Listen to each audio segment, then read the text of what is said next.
Badan Pemeriksa Keuangan (BPK) tentunya mengungkapkan sebuah fakta mengejutkan bahwa terdapat penerima bantuan usaha mikro yang tidak sesuai dengan kriteria yang nilainya nggak ditanggung-tanggung ini mencapai 1 triliun rupiah. Ya, dalam ikhtisar hasil pemeriksaan di semester kedua tahun 2020 disebutkan ada lebih dari 400.000 penerima bantuan yang tidak sesuai kriteria. Penerima yang dimaksud merupakan aparatur sipil negara atau ASN hingga orang yang sudah meninggal dunia.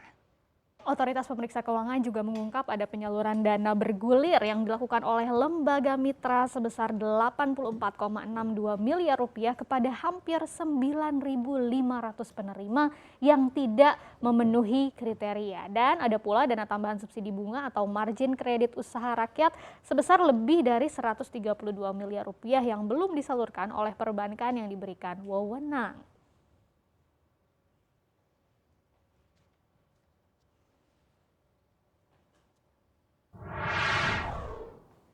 Ini nggak mengada-ngada karena ada datanya. Jadi 400 ribuan penerima nggak layak itu, sekitar setengahnya ini yang ada data KTP-nya nggak sesuai dengan data Dukcapil. Terus ada lebih dari kurang lebih 144 ribu yang menerima bantuan ini. Padahal kalau kita lihat ada juga yang sedang menerima kredit dari perbankan. Ada juga ASN sampai dengan TNI Polri yang menerima bantuan ini. Jadi nggak habis pikir sebenarnya. Yang 8.900 orang penerima ini padahal sudah meninggal dunia. Ya betul, ini gemes ya kalau udah lihat bantuan-bantuan yang tersalurkan tapi tidak sesuai begitu. Iya, dan nggak bermaksud ngejudge ya. Kalau mau positive thinking dulu nih, mungkin aja yang meninggal itu pas daftar masih ada, ternyata pas bantuannya cair, astaga. Ini ngomongin orang meninggal ya, yang bersangkutannya sudah berpulang. Jadi diambil sama keluarganya yang dapat untungnya kali kayak gitu ya. Tapi kalau yang udah dapat kredit KUR, dapat kredit perbankan, atau malah yang nggak masuk golongan UMKM,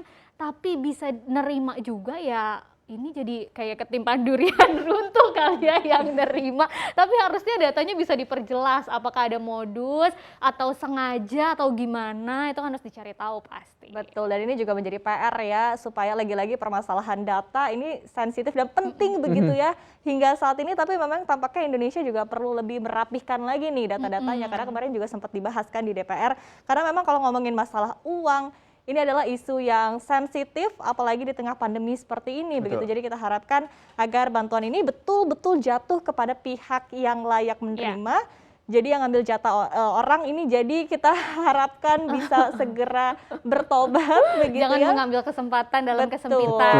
Jadi harus sadar. Lagian kita ketahui bahwa memang pemerintah ini sudah ngutang ke luar negeri, utang negara kita juga sudah membengkak akibat bantuan-bantuan yang harusnya diberikan kepada orang yang layak menerima ataupun juga yang berhak menerima begitu. Jadi kita harapkan sekali lagi agar kedepannya ini bisa juga tepat sasaran untuk bantuan-bantuan dari pemerintah begitu. Iya, karena utang yang diambil pemerintah itu nggak tanggung-tanggung, bayarnya itu bisa ditanggung sampai dengan anak cucu kita nanti. Jadi memang harus betul-betul tepat sasaran, tepat guna. Jangan sampai Anda yang menerima bantuan atau mungkin Anda yang menerima KUR, kredit usaha rakyat, diputar begitu di investasi saham, dipakai trading atau scalping. Mending ya kalau kripto.